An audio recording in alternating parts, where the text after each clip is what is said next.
nisi si një lloj interesi për të mësuar më shumë apo për ta parë protestën nga afër, nëse kuptova qartë, për te nartës, zvërnecit, investimit e tjerë. Pastaj çfarë ndodhi? Kur shkove në protestë, çfarë atë të pyes kështu drejt për drejt si i ri që je?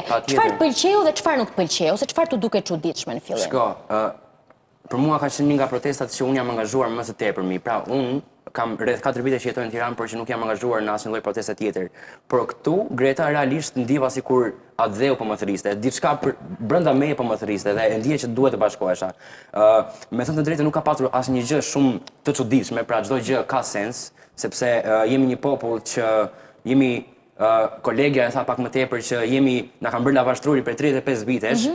Këtë po diskutoja sot dhe me prindrit e mi, kështu që nuk ka asnjë gjë të jashtëzakonshme. Mua më duket çdo gjë shumë e drejtë dhe shpresoj që rinia, shpresoj që çdo njeri që shkon aty të tregojë qëndres dhe patjetër të vazhdojë. Pse lavashtruri? Greta, shiko, unë duke qenë se merrem edhe me fushën e artit dhe më besoj që është shumë e vështirë të çash. Të ecësh përpara, është shumë e vështirë të marrësh një projekt, është shumë e vështirë të futesh diku me meritokraci. Meritokracia në vendin tonë, në këtë Shqipërinë tonë kaq të bukur ka vdekur. Realisht ka vdekur. Ti shkon nëpër institucionet e artit, të roket aty dhe askush nuk të përpill. Është pak po e sigurt. Ke menduar të largohesh sepse her pas here ne bëjmë diskutime, kemi bërë diskutime edhe me të rinj, të cilët që në bankat e shkollës, ndoshta profesori ma konfirmon ndoshta pak më vonë në bisedë që ka patur me studentët e tij, e mendojnë largimin. Për të mos u treguar modest, Greta, unë kam patur një mundësi për të ikur jashtë, për të studiuar në Itali, por që shiko, unë kam një lidhje shumë të fortë me prindrit, e kupton?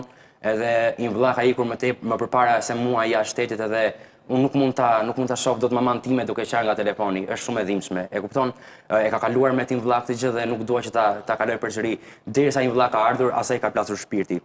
Dhe më besoj që është tepër e dhimbshme, kështu që kam vendosur të kontribuoj për vendin tim, të kontribuoj në art, sepse arti dhe profesori mund ta aprovoj, besoj është një nga fushat më të goditura dhe një nga fushat ku ndodhin çudirat.